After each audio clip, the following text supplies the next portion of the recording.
Assalamualaikum warahmatullahi wabarakatuh. Senang sekali saya Agum bisa menjumpai kalian semua dalam pembelajaran bimbingan konseling. Pada kesempatan kali ini, saya akan membahas terkait dengan perkembangan teknologi, khususnya perkembangan teknologi informasi. Saking berkembang pesatnya, kita bisa melakukan aktivitas apapun, kita bisa mengakses apapun dengan mudah dengan menggunakan jaringan internet. Namun ternyata, hal tersebut berbanding lurus bukan hanya dengan manfaatnya, tapi juga dengan bahaya yang mengincar kita semua. Dan salah satu bahaya yang mengincar generasi muda seperti kalian adalah bahaya pornografi. Lalu sebahaya apa pornografi tersebut?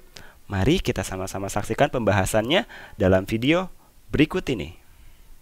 Kita awali dari pengertian pornografi. Menurut Undang-Undang Nomor 44 Tahun 2008 tentang pornografi, pornografi adalah sketsa, ilustrasi, foto, tulisan, suara, bunyi, animasi, kartun, percakapan, gerak tubuh, atau bentuk pesan lain melalui berbagai bentuk media komunikasi dan atau pertunjukan di muka umum yang memuat kecabulan atau eksploitasi seksual yang melanggar norma kesusilaan. Berikutnya adalah di mana biasanya pornografi ditemukan. Pornografi biasanya ditemukan pada koran, buku cerita, komik, game, majalah, video, laman media sosial, TV, dan lain sebagainya. Faktor penyebab terkena pornografi. Ada beberapa faktor yang menjadikan seseorang akhirnya terkena oleh pornografi.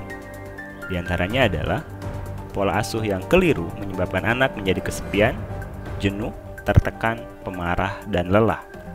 Selanjutnya adalah penasaran dan coba-coba mengakses situs berisi muatan pornografi. Selanjutnya, terpengaruh teman sebaya dan lingkungan sekitarnya, menggunakan waktu luang untuk melakukan hal yang kurang baik, dan tidak sengaja terkena pornografi ketika mengakses internet. Ciri-ciri anak kecanduan pornografi. Sebelum kita masuk ke ciri-ciri, saya akan menjelaskan tentang apa itu kecanduan pornografi. Kecanduan pornografi adalah perilaku berulang untuk melihat hal-hal yang merangsang nafsu seksual dan kehilangan kontrol diri untuk menghentikannya.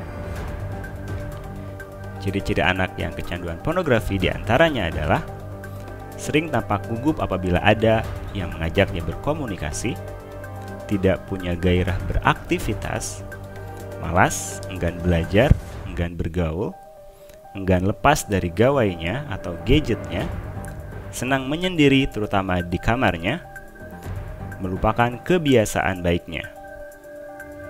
Selanjutnya adalah cemas rahasianya terbongkar, pikiran kacau karena terlalu tertarik mencari materi pornografi, sulit bersosialisasi dengan keluarga maupun dengan teman-temannya, mudah marah dan mudah tersinggung, pelupa, dan sulit berkonsentrasi.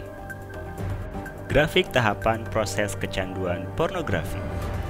Tahukah kamu, produsen pornografi sangat berharap remaja-remaja seperti kamu yang struktur otaknya belum terbentuk secara sempurna menjadi target pornografi, sehingga kecanduan. Wow, sungguh sangat mengerikan bukan? Lalu bagaimana prosesnya jika kecanduan itu terjadi? Yang pertama adalah tidak sengaja melihat, lalu merasa tidak nyaman, tetapi otomatis penasaran. Yang kedua adalah pelepasan dopamin di dalam otak. Yang ketiga, kecanduan atau adiksi.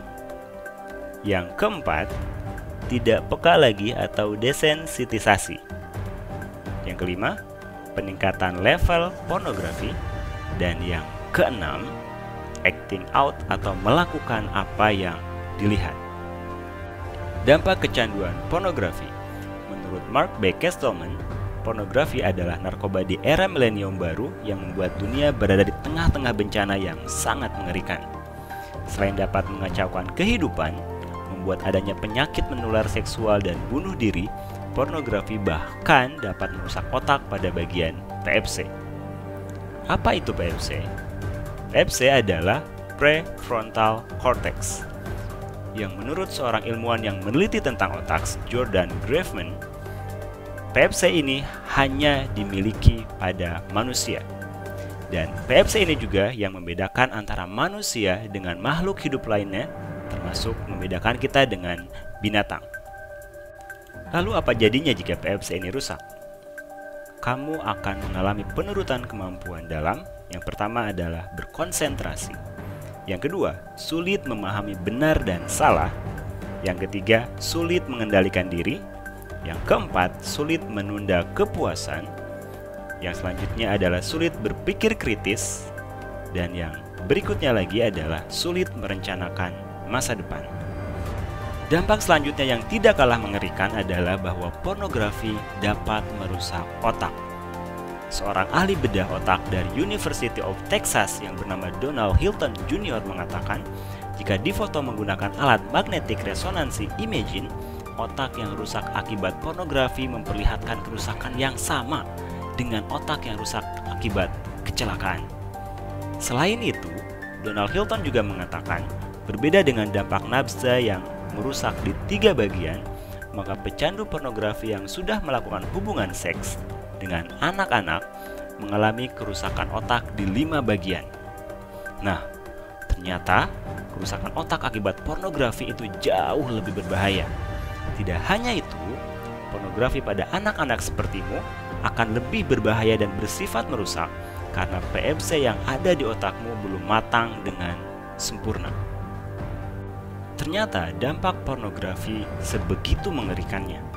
Kalau begitu, kita harus menghindarinya agar tidak terkena bahaya-bahaya yang sudah kita sampaikan di awal. Lalu apa yang bisa kita lakukan untuk menghindari diri dari bahaya pornografi? Tentu jawabannya adalah pada diri kita masing-masing. Yang pertama, menundukkan pandangan. Yang kedua, click or close. Yang berikutnya, bermain game sesuai dengan rating usia. Memilih konten positif, smart searching, smart watching, dan kategorisasi aplikasi saat mendownload agar sesuai dengan usia kalian. Nah, ternyata sebegitu berbahayanya pornografi bagi kita semua. Dan saya berharap setelah kita semua menyaksikan video tadi, kita semua lebih bisa menjaga diri lagi dari hal-hal yang tidak seharusnya, salah satunya adalah bahaya pornografi. Demikian video yang dapat saya sampaikan, semoga bermanfaat dan mohon maaf jika ada kesalahan. Assalamualaikum warahmatullahi wabarakatuh.